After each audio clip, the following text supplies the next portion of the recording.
Tonight, trapped on a jetliner for hours on a trip to nowhere. Now the government puts out an order to ensure it never happens again. I'm Katie Couric. Also tonight, the Senate is set to give President Obama an early Christmas present, a health care bill. We'll have a reality check on all the special gifts it took to get the votes. Disputed elections and terror attacks, 2 wars and a financial meltdown, a decade to remember or one you'd rather forget. And another miracle on 34th Street, how baskets sold at Macy's are helping Rwandan women weave a better life. This is the CBS Evening News with Katie Couric. Good evening, everyone. This may be the first day of winter, but try telling that to millions of people here in the East still digging themselves out of a massive weekend snowstorm. It's been an absolute nightmare for travelers as the airlines try to get back on schedule. Terminals were still packed today after more than 1,000 flights were canceled over the weekend. Some passengers had spent hours stranded on a plane, and that's not the first time that's happened. But a new government rule today could make it the last. National correspondent Jim Axelrod is at LaGuardia Airport here in New York. And Jim, before any new rules are put in place, the airlines have more immediate problems. That's right, Katie. It's been 36 hours since that nasty storm rolled up the East Coast and through the New York metropolitan area. But at the airports here, it's still a mess. Air traffic is moving again on the East Coast. What do you mean everything's canceled? Although rebooking the passengers from all those canceled flights is still a problem. See, I can't get another flight until Wednesday. Over the weekend, nobody had it worse than the passengers of an Air Jamaica flight out of Baltimore. The plane was set to depart at 7 a.m. Saturday and finally pushed back at 8:35. After getting stuck, freed, then stuck again, the plane returned to its gate at 3 p.m. to unload 148 passengers back to the terminal. That's 8 hours. All right, so it's 2 o'clock, and we're still on the plane, and we're supposed to leave at 10:30. The Air Jamaica flight joins a long list of stuck on the tarmac horror stories, like the JetBlue passengers stranded 11 hours on the tarmac at JFK in New York 3 years ago. In the first 6 months of this year, 613 planes were delayed on tarmacs for more than 3 hours. But help is on the way. This really is for the passengers. People are fed up with the way they've been treated. Transportation Secretary Ray LaHood announced new rules today for U.S. carriers. Once the door closes, planes will have 3 hours to take off or must return to the gate so passengers can disembark. At 2 hours, the airlines must provide food and water and working bathrooms. But it's good to be informed and good to know that there's a time restriction on it and you'll be getting off. Failure to comply will cost the airlines plenty. Fines up to $27,500 per passenger. On a Boeing 737 with 150 passengers, that's more than $4 million. There is going to be some teeth in these new rules, and they're going to make them very hard for the airline not to abide by them by hitting them with big million-dollar fines. Now, those new rules go into effect in 4 months, but they apply to domestic flights only. For international trips like that Air Jamaica flight, it would be up to the specific carrier to spell out in advance how long a plane would sit on the tarmac before coming back to the gate. Katie? Finally, some good news for travelers. Jim Axelrod. Jim, thank you. Now turning to Capitol Hill, where it looks like the Senate will give President Obama what he wants most for Christmas, a health care bill. It passed the first test vote early yesterday morning. Another one comes tomorrow morning. But as our chief White House correspondent Chip Reed tells us, health care reform still has some major hurdles ahead. At 1:20 a.m., without a single vote to spare, Senate Democrats passed a crucial procedural test on health care reform. The yeas are 60. The nays are 40. If those 60 votes hold, the Senate bill is now on track for final passage on Christmas Eve. But then comes the hard part, when the House and Senate return in January to try to merge their 2 bills into one. Both bills would extend coverage to about 30 million uninsured, provide subsidies for those who can't afford coverage, and fines for those who don't buy it. And both bills would crack down on insurance companies. No longer will people with pre-existing conditions be excluded from coverage. But the bills also have some fundamental differences. The House has a public option, a government-run insurance plan to compete with private insurers. The Senate bill does not. Some moderates have said they'll vote no if a government plan is added. And if even one of them opposes the bill, the Democrats will lose their 60th vote and health reform will die. Then there's how to pay for reform. The House wants a 5.4% surtax on families making more than $1 million a year. The Senate wants to tax Cadillac insurance policies, those that cost more than $23,000 a year per family. Perhaps the most difficult issue, though, is abortion. The House bill prevents people who get insurance subsidies from using the money to buy abortion coverage. The Senate bill would allow them to purchase abortion coverage, but they'd have to write a separate check to pay for it. Anti-abortion House Democrat Bart Stupak. We do not want to see public funding for abortion. That's always been federal law. Stupak says at least a dozen House Democrats will change their votes to no on health care reform if they don't get their way on abortion, and that could be enough votes to sink the entire bill. Katie? Chip Reed reporting from the White House tonight. Thank you. Now to the hidden costs of the Senate's health care bill. In other words, what it costs to get some of the senators to vote for it. Wyatt Andrews takes a look at the wheeling and dealing for health care in tonight's reality check. For Senate Democrats, the health care bill is all about the nation's well-being. It's the right thing to do for America.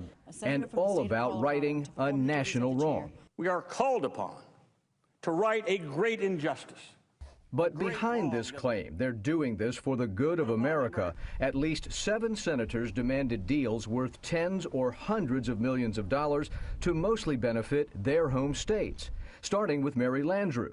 When reports surfaced she had been swayed with a $100 million Medicaid deal just for Louisiana, she bragged it was actually $300 million. The deal was so notorious, Republicans gave it a name. We've got new words in our lexicon now. The Louisiana Purchase. But Senator Ben Nelson of Nebraska got the most unusual Medicaid deal. In exchange for his vote, federal taxpayers will now pay for most Medicaid expansion just in Nebraska and forever. McCain named this one, too.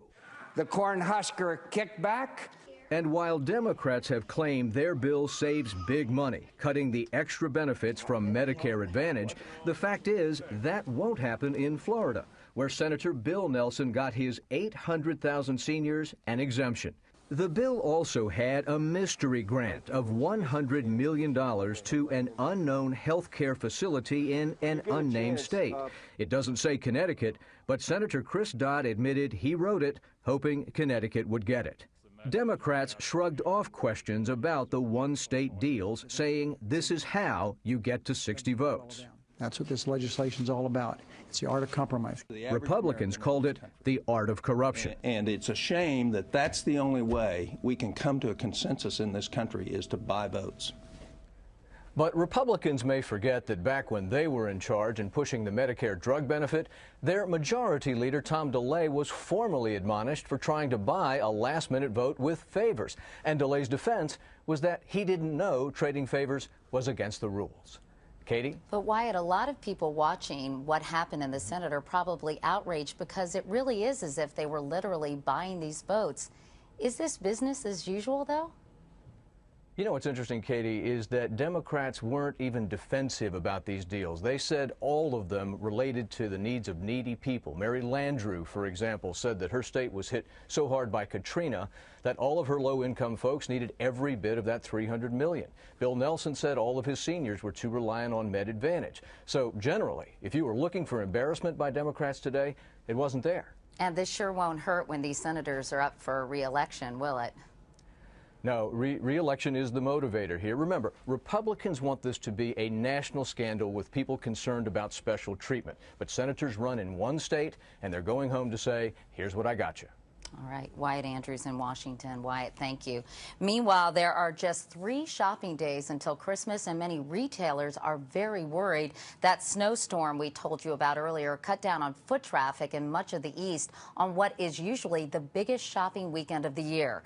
National correspondent Dean Reynolds tells us the stores need to make every sale they can in a year when Americans are being very careful about spending. If there's a ray of sunshine for retailers peeking over December's snowdrifts, it's that nearly 42% of consumers say they still have some Christmas shopping to do, twice as many as last year.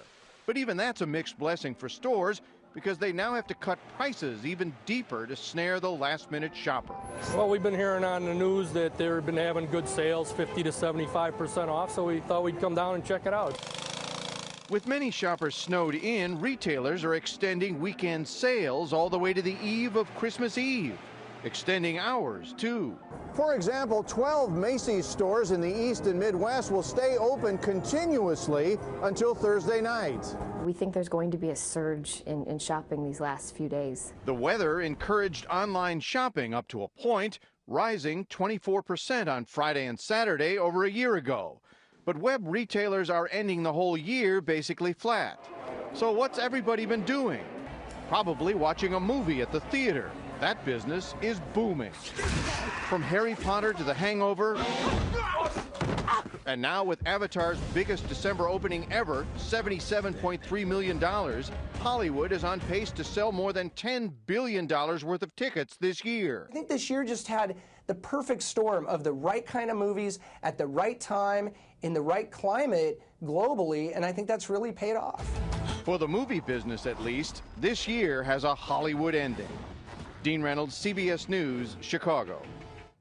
And coming up next, right here on the CBS Evening News, 5 men arrested for desecrating one of the most enduring symbols of the Holocaust.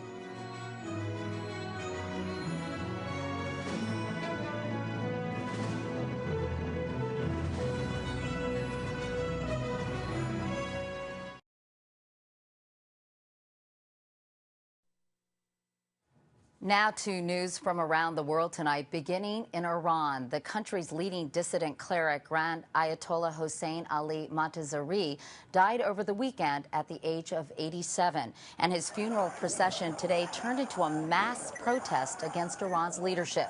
Amateur video shows thousands of mourners jamming the streets of the holy city of Qom, many chanting anti-government slogans. In Poland overnight, police recovered the sign that was stolen Friday from the entrance to Auschwitz, the Nazi death camp. Richard Roth has more on that. Polish police arrested 5 men, calling them ordinary thieves, probably motivated by profit, not politics. Officials speculate the 16-foot iron sign they recovered, cut into 3 heavy pieces when it was found in a forest, may have been destined for an underground market in Nazi memorabilia. When the Auschwitz sign disappeared early Friday, a replica was quickly installed, a copy made years ago when the original was being repaired. Now it serves that same function, and authorities say they'll examine security to prevent another theft. Work sets you free was a cruel lie at the entry to the Nazi death camp, where more than 1 million prisoners, mostly Jews, were killed in gas chambers or died from starvation and disease. It's been a haunting symbol of the Holocaust ever since, written in 15 iron letters. Richard Roth, CBS News, London. And finally, from around the world tonight, scientists are warning that a major eruption by the Philippines' most active volcano could come at any time. The towering Mayon volcano is shaking, fuming, and spewing lava, all signs of an imminent blow-up. More than 40,000 people have been evacuated from nearby villages. The Philippine Army is trying to persuade 3,000 holdouts to leave.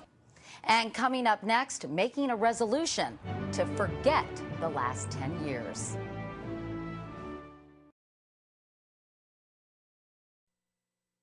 As we get ready to close the chapter on the first decade of the 21st century, most of us are ready to say good riddance. In a poll released today, Americans 2-to-1 expressed a negative view of the past 10 years. That's the worst rating in the last 50 years. Well, it was a decade of really ups and downs. I personally don't like it as much as other decades. I lost my job twice. It started with record highs in the stock market and high drama in politics. But the hanging chads of a disputed presidential election and a bull market fueled by a tech boom would both soon be history. I think it's a defining moment, for the country. You know, I mean, you know, we've had blinders on for years, you know, about what's going on. What happened from it was quite significant. More than half of people surveyed said 9/11 was the biggest event of the decade, more than Barack Obama's election, the financial crisis, or the war in Iraq. I think people were very aware of how fortunate they were when they woke up the next morning and they realized that, you know, their family was safe, and they had taken that for granted, and they didn't anymore. Security would be hard to ignore, as images of war abroad and terror alerts at home were constant reminders, instantly accessible when all the news and views became just a click away. The world's come closer together through the computers, Facebook. 65% of those surveyed say the internet has been a change for the better this decade. I am able to stay in touch with people. Tech went viral, but television got sick. 63% say reality shows have been a change for the worse. I never watched them. Waste of time.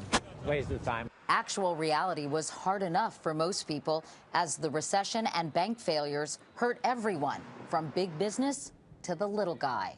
Here, as Time magazine declared, it was the decade from hell, but not all nations shared our pain. I mean, if you were Indian or Chinese, there were millions and millions of people who got things in this decade that they could never have really dreamt of before. Despite hardship at home, most Americans are still optimistic about better days ahead. Nearly 6 in 10 believe that the next 10 years will be brighter than the past ones. Things will always get better. We learn from our mistakes. I think it'll be a positive new decade. Was this decade worse than the 30s with its crushing depression, or the 70s with its stagflation and energy crisis? In time, Americans may change their minds. We may not know what to call this decade yet, but at least we can call it done. And coming up next, hope and renewal goes retail.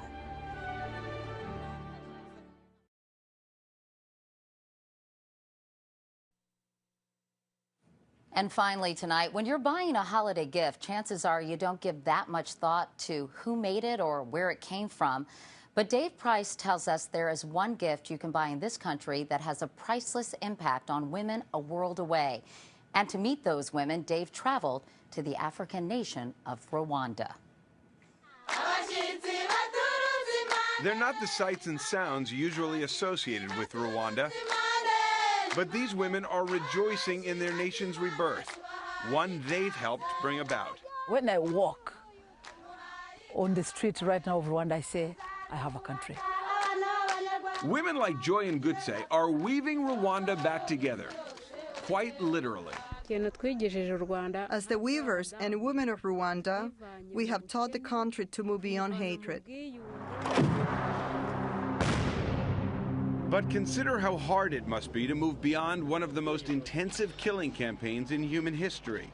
In an ethnic cleansing between April and July 1994, Hutu citizens and militias killed an estimated 800,000 of their Tutsi neighbors and sympathizers.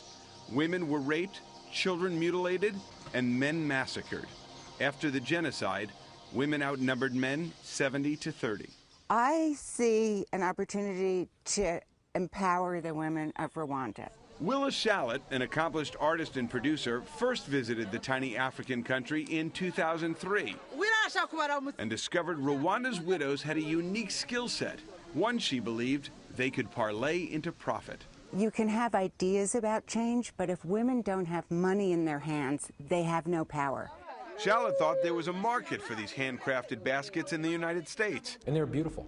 I mean, they blew me away.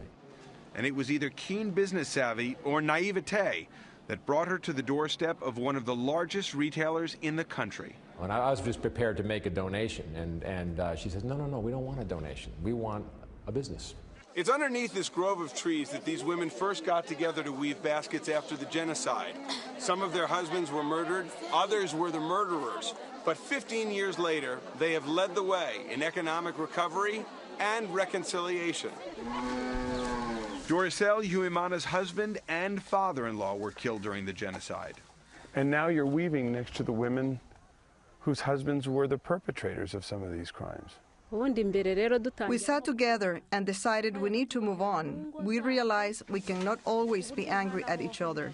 We have to weave. We have to make our lives better. And they have. In 2005, the year the partnership with Macy's began, 1,400 baskets were sold in the U.S. Last year, they sold 40,000. What I earn helps me to take myself out of poverty. Today, I can buy a dress, I can feed my children. What they earn seems minuscule, between $3 and $4 a day. But it's more than double the national average, making these women less dependent on the $150 million of directed aid the U.S. provided this year. So you put that money in women's hands and they have complete self-determination to change a society the way they think it should be changed, not the way some outsider thinks it should be changed. What's changed is these weavers are now breadwinners, homeowners, investors, even friends. Can women in other countries use this business model? If a woman believes in something, they do it. And I can see this model can work anywhere.